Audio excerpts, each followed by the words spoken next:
Hello everyone, welcome to my another blog. আশা করি সবাই ভালো আছেন। আমি গতকালকেই আমার পেজে ফার্স্ট ভিডিও আপলোড দেই।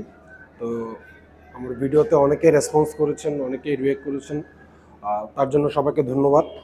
আর কমেন্টে অনেকেই জানতে চেয়েছেন আমার রেস্টুরেন্ট কোথায় অথবা আমাদের রেস্টুরেন্টের ভিউ। তো আমি ডিসক্রিপশনে আপনাদের আমার রেস্টুরেন্টের অ্যাড্রেস সব কিছু ডিসক্রিপশনে দিয়ে দিব। আর এখন আমি আপনাদের আমার রেস্টুরেন্টের ইন্টেরিয়র দেখাই, মানে কীরকম। এখন আমি সকাল সকাল চলে এসেছি, সকাল সকাল বলতে এখন বাজে 11টা, আমরা 12টা বাজে ওপেন করি। তো এখন কাস্টমার নেই তেমন, তো সেই ফাঁকে আমি আপনাদের আমার রেস্টুরেন্টের ইন্টেরিয়র দেখাই। এ হচ্ছে আমার রেস্টুরেন্টের ইন্টেরিয়র, দেখাই আপনাদের। এগুলো হচ্ছে কয়েকটা আর্ট পিস আমাদের কালেক্ট করা, উডেন আর্ট পিস। এই হচ্ছে আমাদের রেস্টুরেন্ট টোটাল ইন্টেরিয়র।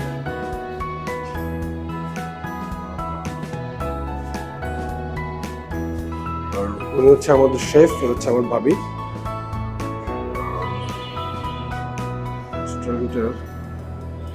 আর আপনারা যদি রেস্টুরেন্টে আসেন তবে কিন্তু আপনারা রেস্টুরেন্টে বসেও খেতে পারবেন, আমাদের বসে খাওয়ার ব্যবস্থা আছে। দাঁড়ান আমি আপনাদের লাইটগুলো জ্বালিয়ে দেখাই।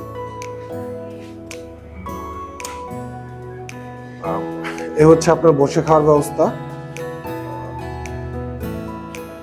দুটো সেকশন আছে এখানে।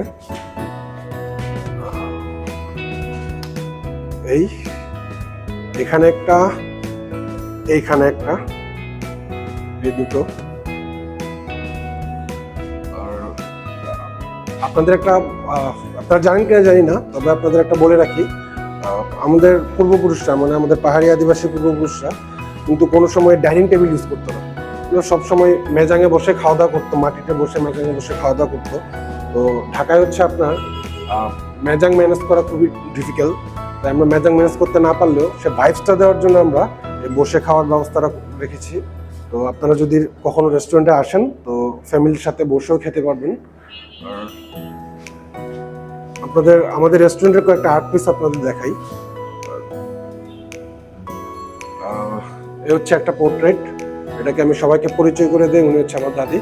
Sorry, just for fun. আর এ হচ্ছে আমাদের সিস্টেমের রেস্টুরেন্টের জন্য অর্ডার করা হচ্ছে চীনামাটি দিয়ে বানানো এটা। আর কয়েকটা পোর্ট্রেট, এটা সম্ভবত জয়তুদার আঁকা। এ হচ্ছে পোর্ট্রেট, এটা হচ্ছে জয় চাকমার ফটোগ্রাফ করা। আর এটা হচ্ছে জয়তুদার আঁকা ছবি। আর এইখানে আমার ভাবি বসা, এইখানে আমাদের শেফ বসা। আর হচ্ছে আমাদের কালেকশনের কয়েকটা হ্যান্ডক্রাফট। আপনাদের একটা ইন্টারেস্টিং জিনিস দেখাই, এটা আপনারা অনেকে না চিনলেও আমাদের যারা পাহাড়ি আছে তারা কিন্তু দেখার সাথে সাথে চিনবে। এটাকে আমরা আমাদের ভাষায় বলি বেন। যাই হোক, এখানে আমাদের অনেক ইলেকট্রিসিটি খরচ হচ্ছে, তাই আমি এটা অফ করে রাখি আপাতত। এই যে আমার ভাই বসে আজকের দিনে কি কি করবে দুইজন বসে আলাপ আলোচনা করছে। আর এই হচ্ছে আমাদের টোটাল ইন্টেরিয়র।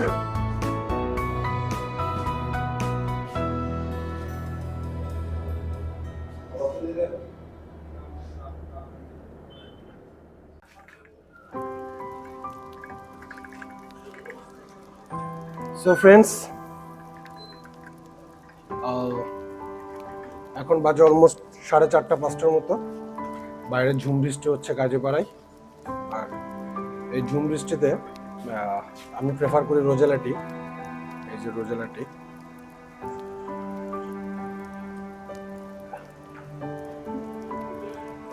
অনেকের এই বৃষ্টিতে খিচুড়ি পছন্দ, সাথে ইলিশ ভাজি, বেগুন ভাজি অথবা অন্য কিছু, বাট আমি প্রেফার করি রোজেলা টি, আমাদের রেস্টুরেন্টের রোজেলা টি।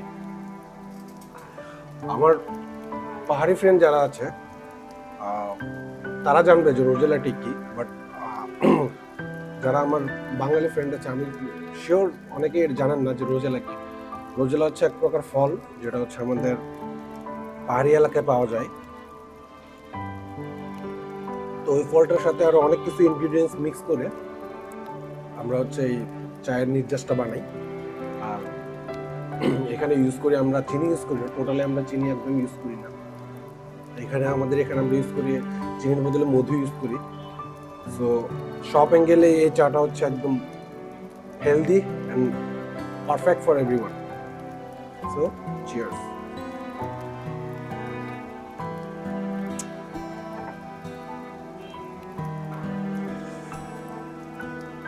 সো যাদের যাদের রোজেলা টি পছন্দ, দেরি না করে একদম চলে আসুন সিস্টার কুলিনারিতে রোজেলা টি খেতে।